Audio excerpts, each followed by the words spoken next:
Bom, pessoal, a gente vai falar um pouquinho sobre a educação na sociedade do conhecimento. Na verdade, essa fala são alguns pontos que a gente vai ressaltar, fazer algumas reflexões sobre essa sociedade e sobre a educação hoje, ok? Essa educação, essa sociedade do conhecimento, ela se caracteriza, em primeiro lugar, né, por uma mudança na base econômica. Então, das sociedades agrárias, depois a gente passa para uma sociedade industrial e hoje a era da comunicação, da robótica, da informática, das mídias, das telemáticas. Uma das características dessa sociedade é que a gente tem um aumento muito grande, um incremento mesmo na comunicação. Então, a comunicação humana hoje ela é possibilitada de forma muito rápida, muito instantânea, praticamente, né? Além do aumento da comunicação, a gente nota que houve um enorme avanço e uma grande difusão em termos de tecnologias. Essa é uma das outras características. E nesse contexto, há uma grande disseminação das mídias, né? E também uma valorização da educação.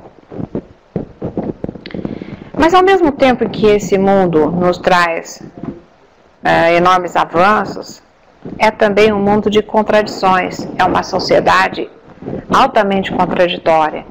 A gente nota que o processo produtivo mundial, ele se encontra concentrado nas mãos de quem detém essas tecnologias, então, nos países produtores de tecnologias. E aí, eu gostaria que vocês dessem uma pequena olhada na figura aí que se apresenta, que eu acho que mais do que palavras, essas imagens mostram as grandes contradições que vivemos hoje.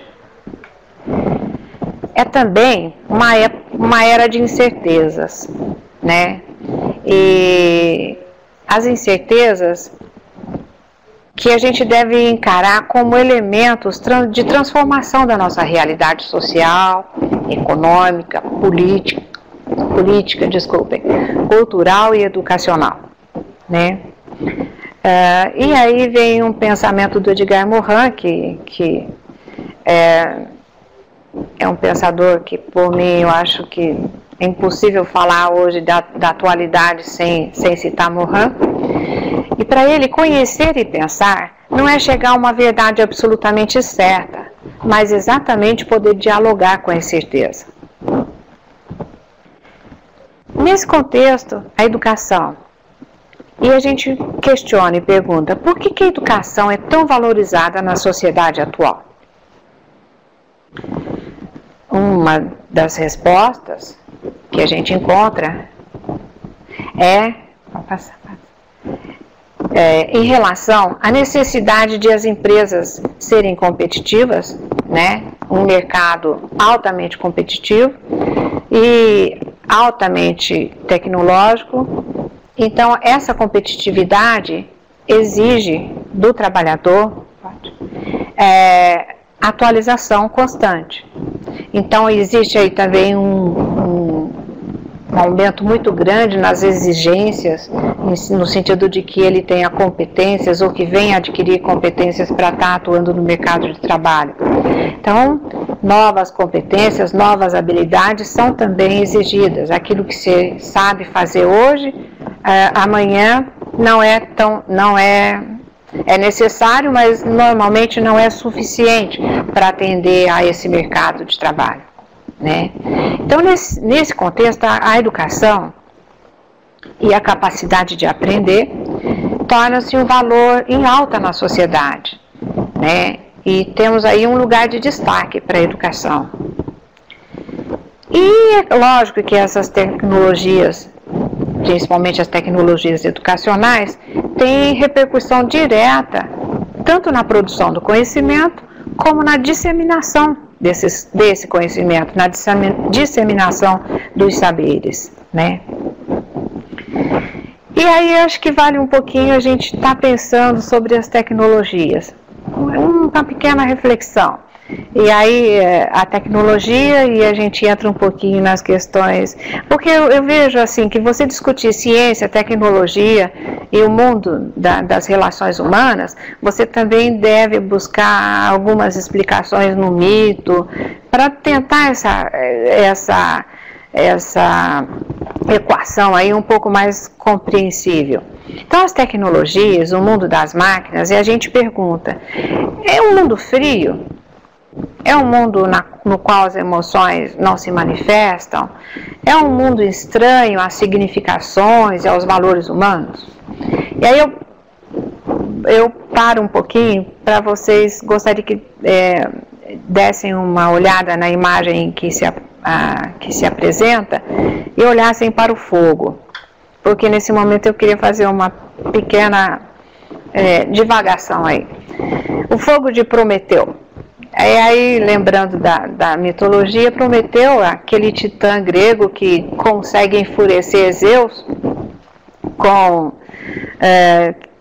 durante um banquete, ele oferta ao deus 2 presentes e pede para que Zeus escolha dentre os 2. O primeiro presente eram as melhores carnes do boi servidas envoltas no bucho, ou naquela parte mais, vamos dizer assim, repugnante até do animal.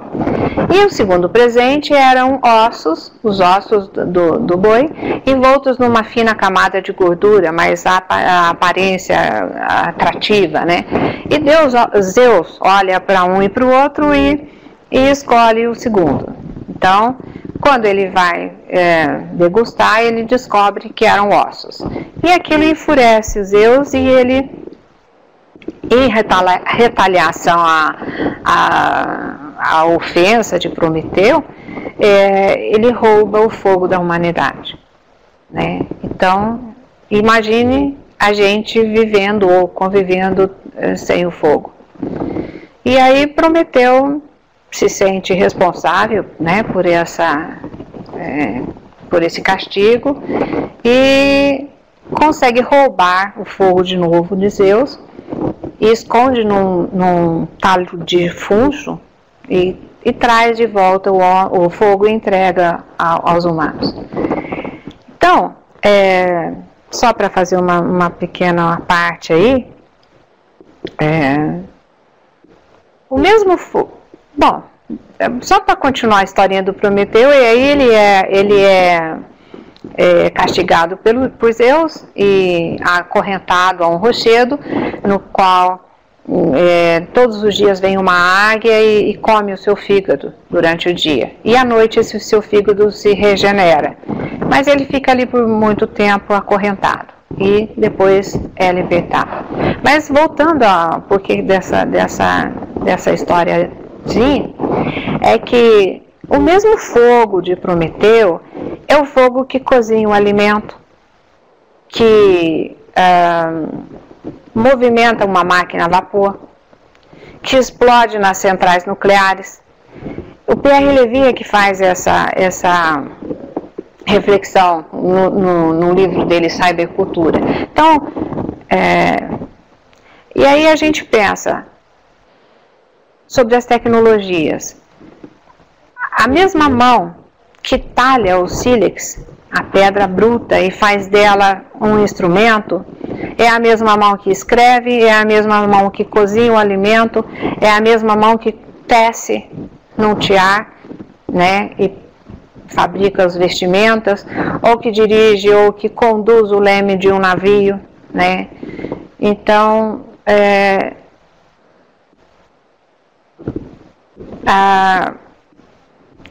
e aí é a pergunta que eu não vou responder, eu acho que é mais para que cada um possa pensar, né, essa relação com a técnica, né, será que é realmente uma relação distante? Ou é uma relação muito próxima da atividade humana? Essa atividade humana, a gente pode dizer, segundo Levy, né, citando Levy, que elas abrangem de maneira indissolúvel interações entre pessoas vivas, pessoas pensantes, as entidades materiais, sejam elas naturais ou artificiais, e também a um sistema de ideias e representações. Então, quando eu vou pensar em tecnologias, eu vou pensar a tecnologia num contexto de pessoas e ideias também, né? Então, uma das características dessa nossa sociedade é a emergência de uma inteligência coletiva. Essa denominação também foi dada por Pierre Levy, né, os coletivos inteligentes, né, que são mentes que se conectam, né, normalmente por meio de tecnologias, e que se constituem em comunidades de pessoas pensantes. Então a gente pode até acreditar mesmo nessa afirmação do Levy, que quanto mais os processos de inteligência coletiva se desenvolvem, melhor é a apropriação pelos indivíduos ou por grupos de indivíduos das alterações da técnica, e menores são os efeitos de exclusão ou de destruição humana. Porque estes dois pontos, tanto a exclusão quanto a destruição, são pontos nos quais a gente tem que ter uma atenção muito especial, até mesmo se a gente for imaginar para a própria sobrevivência do planeta, da raça humana aí, né? Então, a inteligência coletiva, esse conjunto de pessoas que conseguem hoje interagir de forma próxima, mesmo estando distante, né? Por um lado, a gente pode considerá-la um veneno. E ela é um veneno e torna-se um veneno para aqueles que não conseguem participar, para aqueles que se sentem excluídos de um processo. E, ao mesmo tempo, ela é um remédio para aqueles que conseguem mergulhar nesses seus turbilhões e controlar a própria deriva no meio dessas correntes. Então, nesse sentido, eu vejo que a educação, ela necessariamente precisa ser um compromisso com a inclusão, né? E aí eu abro um parênteses para falar sobre a formação pela escola, que na verdade todos os cursos do programa, eles são voltados, e eu acho que talvez o Adalberto aí possa até concordar comigo, seja um dos grandes segredos do programa,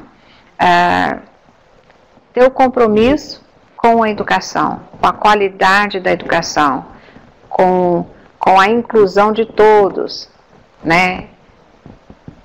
Eu acho que o grande segredo do formação pela escola é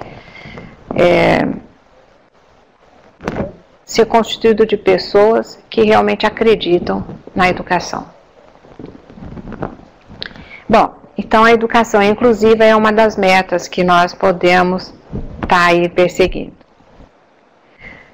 E a educação de qualidade.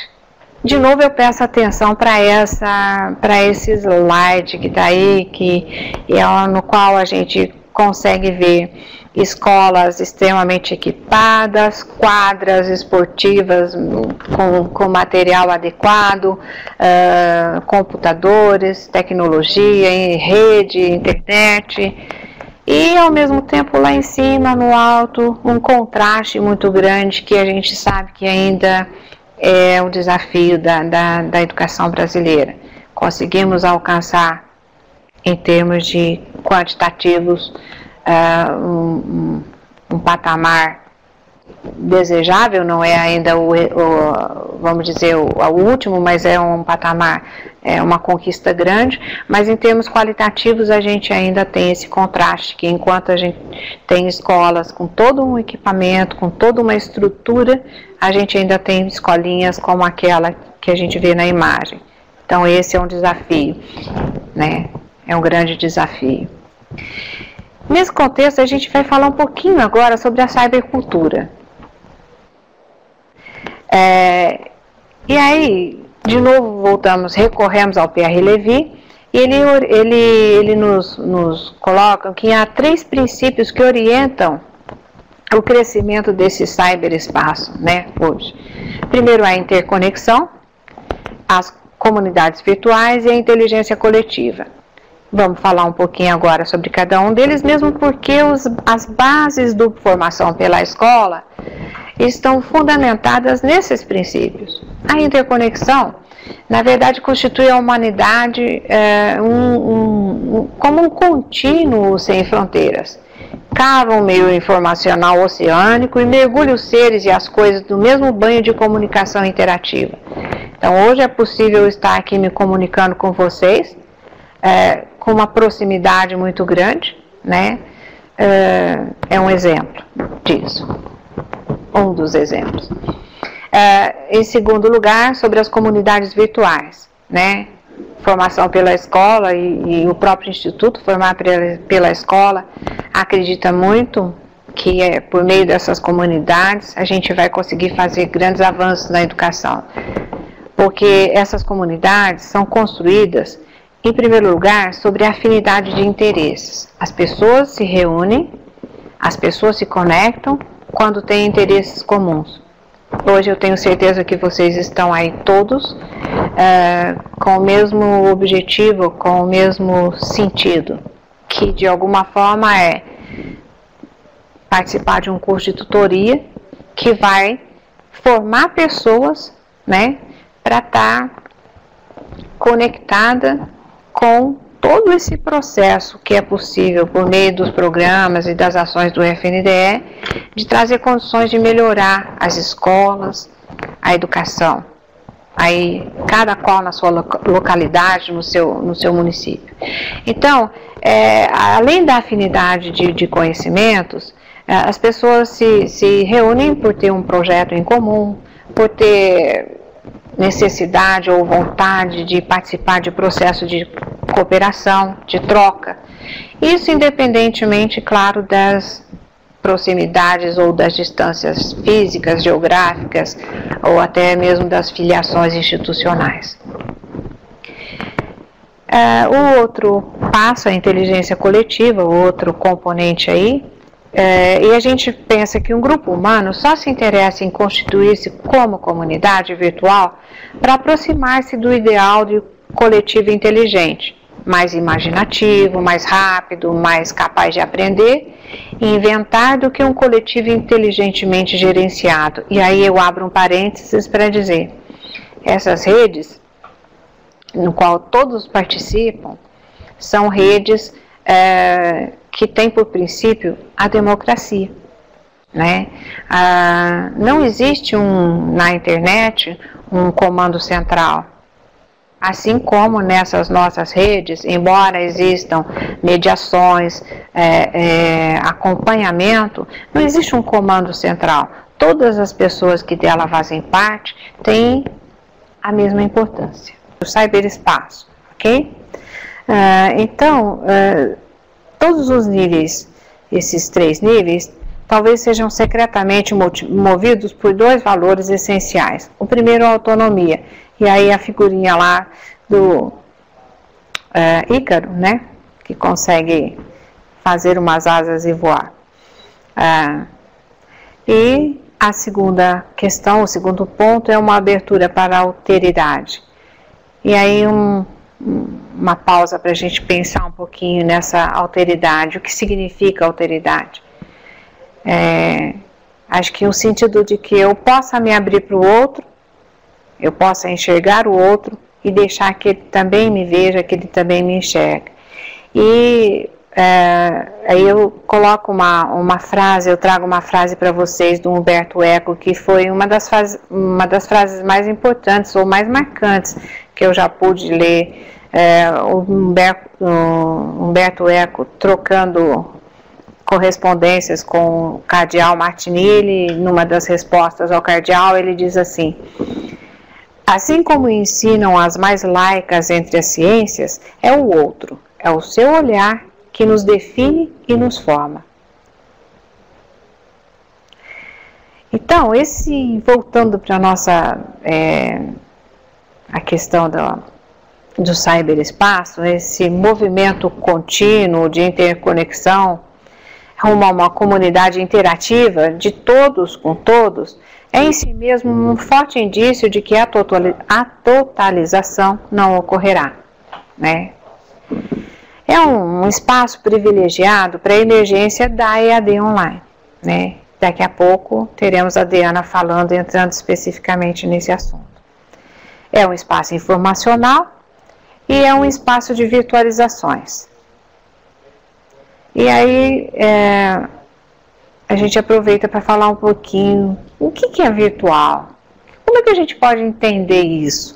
Às vezes esse conceito não é muito compreendido no sentido de que algumas pessoas podem pensar, mas o virtual é aquilo que é real, não é real. E na verdade, do ponto de vista mais filosófico, o virtual é aquilo que existe apenas em potência e não em ato. Como é que é isso? O que é isso?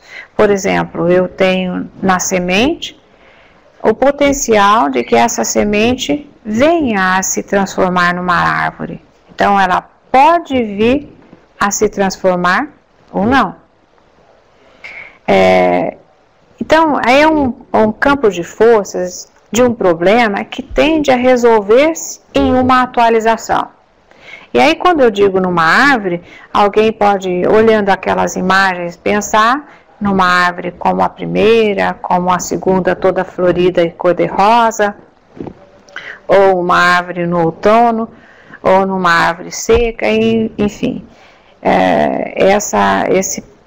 Essa problemática da virtualização, ela vai se dar de formas diferentes, né? Em contextos diferentes. Então, a gente pode definir que é virtual toda entidade desterritorializada, capaz de gerar diversas manifestações concretas em diferentes momentos e locais determinados, sem, contudo, estar ela mesma presa a um lugar ou a um tempo em particular.